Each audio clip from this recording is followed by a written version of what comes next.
Cerita yang akan saya bagikan hari ini adalah kisah nyata yang terjadi di sebuah keluarga di Jakarta Timur. Nama-nama dalam cerita ini sudah saya samarkan untuk melindungi privasi keluarga yang terlibat. Ini adalah cerita tentang Ibu Ratna, seorang wanita berusia 48 tahun yang menjadi korban sekaligus pelaku dalam sebuah skandal keluarga yang menggemparkan lingkungannya. Cerita dimulai dari kebiasaan sederhana, seorang istri muda yang terlalu sibuk bekerja, seorang suami yang merasakan terabaikan, dan seorang ibu yang terlalu penyayang. Tapi siapa sangka, kebiasaan sederhana ini akan berubah menjadi tragedi keluarga yang menghancurkan sendi-sendi moral dan mengoyak hubungan darah yang seharusnya suci. Inilah kisah nyata tentang bagaimana sebuah keluarga harmonis berubah menjadi skandal yang tidak akan pernah bisa dilupakan. Budi, 30 tahun, adalah seorang karyawan swasta yang hidup bersama istri dan ibunya di sebuah rumah sederhana di Jakarta Timur. Istrinya, Sari, berusia 28 tahun dan bekerja sebagai marketing manager di sebuah perusahaan multinasional. Masalah dimulai ketika karir Sari mulai menanjak. Dia semakin sering lembur, meeting di luar kota, dan bahkan weekend pun harus masuk kerja. Rutinitas hariannya berubah drastis, berangkat kerja jam 6 pagi, pulang jam 10 malam. Dan kadang tak pulang sama sekali karena ada dinas di luar kota. Akibatnya, semua pekerjaan rumah tangga jatuh pada Ibu Ratna. Wanita berusia 48 tahun ini harus bangun pagi-pagi untuk menyiapkan sarapan Budi, mencuci pakaian, dan membersihkan rumah, serta memasak makan malam. Awalnya, Ibu Ratna tidak mengeluh. Bahkan ketika Budi merasa tidak enak hati, ibunya selalu berkata, "Tidak apa-apa, Bud. Mama senang bisa membantu. Sari kan sedang fokus membangun karir." Yang tak disadari adalah kedekatan antara ibu dan anak yang semakin intens ini mulai melampaui batas yang seharusnya. Beberapa bulan berselang, mulai terlihat perubahan dalam keluarga kecil ini. Budi menjadi sangat perhatian pada ibunya, lebih dari sekedar perhatian anak pada ibu kandungnya. Dia selalu memastikan ibunya makan tepat waktu, memberikan vitamin, bahkan memijat kaki ibunya yang pegal setelah seharian bekerja. Kedekatan mereka semakin terlihat ketika mereka sering menghabiskan waktu berdua di ruang televisi sambil menonton film hingga larut malam. Sari yang pulang malam seringkali mendapati suami dan mertuanya sedang berdua di sofa. Terkadang dalam posisi yang terlalu akrab untuk ukuran ibu dan anak. Namun Sari tak pernah curiga. Bahkan ketika dia melihat Budi mengelus-ngelus rambut ibunya atau memeluk ibunya terlalu lama, Sari hanya menganggap itu sebagai kasih sayang biasa. Yang mulai aneh adalah Sari seolah sengaja memberikan lebih banyak ruang untuk Budi dan ibunya berdua. Dia semakin sering menerima tugas luar kota, lembur hingga larut, bahkan menginap di hotel ketika ada training atau meeting. Apakah ini kebetulan? Atau Sari sudah mulai merasakan sesuatu yang tidak beres dalam rumah tangganya?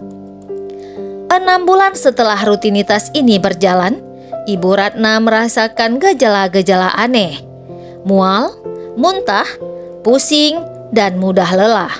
Awalnya dia mengira ini hanya efek kelelahan karena mengurus rumah tangga. Namun, gejala ini semakin parah. Suatu pagi, Budi mendapati ibunya pingsan di dapur ketika sedang menyiapkan sarapan.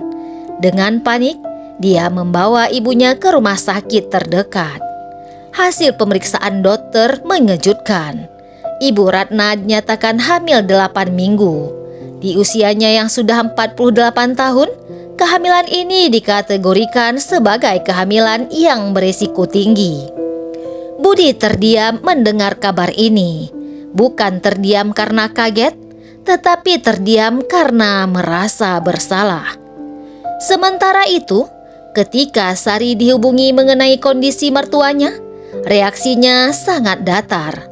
"Oh begitu, ya sudah. Yang penting mama sehat. Saya sedang meeting penting, nanti malam baru bisa ke rumah sakit." Dokter yang menangani menyarankan agar Ibu Ratna mendapat dukungan penuh dari keluarga, terutama mengingat usianya yang sudah tidak muda dan risiko komplikasi yang tinggi.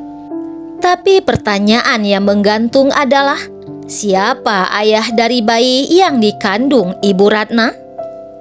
Selama masa kehamilan, perilaku keluarga ini semakin aneh. Budi menjadi sangat protektif terhadap ibunya. Dia yang mengantar kontrol kehamilan, membeli perlengkapan bayi, bahkan tidur di kamar yang sama dengan ibunya, dengan dalih jaga-jaga kalau ada apa-apa. Sari sepertinya semakin menjauh. Dia hampir tidak pernah ikut kontrol kehamilan, jarang menanyakan kondisi mertuanya. Tetapi Sari tetap pergi dinas keluar kota. Budi saja yang jaga mama.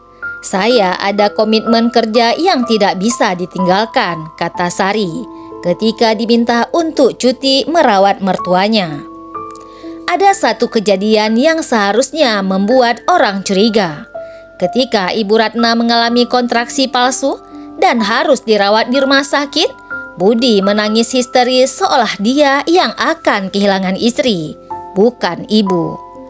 Perawat yang menangani sampai bertanya, "Bapak ini suami atau anak dari pasien?" Reaksinya seperti seorang suami yang akan kehilangan istri. Sementara itu, Sari hanya datang sebentar, memastikan mertuanya baik-baik saja, lalu pergi lagi dengan alasan ada meeting penting. Tetangga mulai bergosip. Ada yang bilang Sari tidak peduli pada mertuanya. Ada yang bilang Budi terlalu dekat dengan ibunya. Tapi tidak ada yang menyangka kebenaran yang sebenarnya. Ibu Ratna melahirkan seorang bayi laki-laki yang sehat pada hari Senin pagi di rumah sakit mitra keluarga.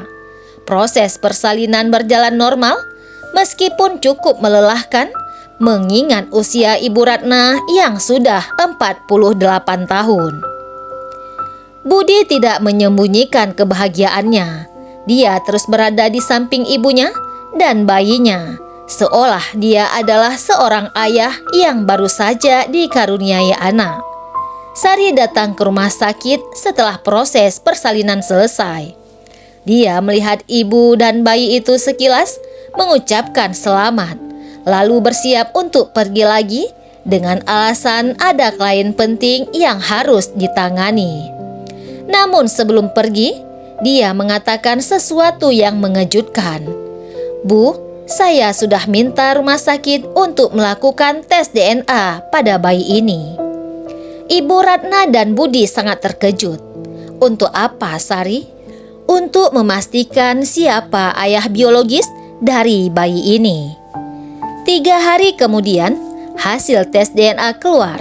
Dokter memanggil keluarga untuk menyampaikan hasilnya dengan ekspresi serius. "Maaf, harus menyampaikan ini. Tapi berdasarkan hasil tes DNA, ayah biologis dari bayi ini adalah Budi." Keheningan menyelimuti ruang dokter. Ibu Ratna menangis, Budi terpaku, dan Sari tersenyum kecut. "Saya sudah menduga ini dari lama," kata Sari dengan suara dingin. "Saya sudah tahu kalian berdua melakukan hal yang tidak sepatutnya." Di ruang rumah sakit itu, akhirnya semua kebenaran terungkap.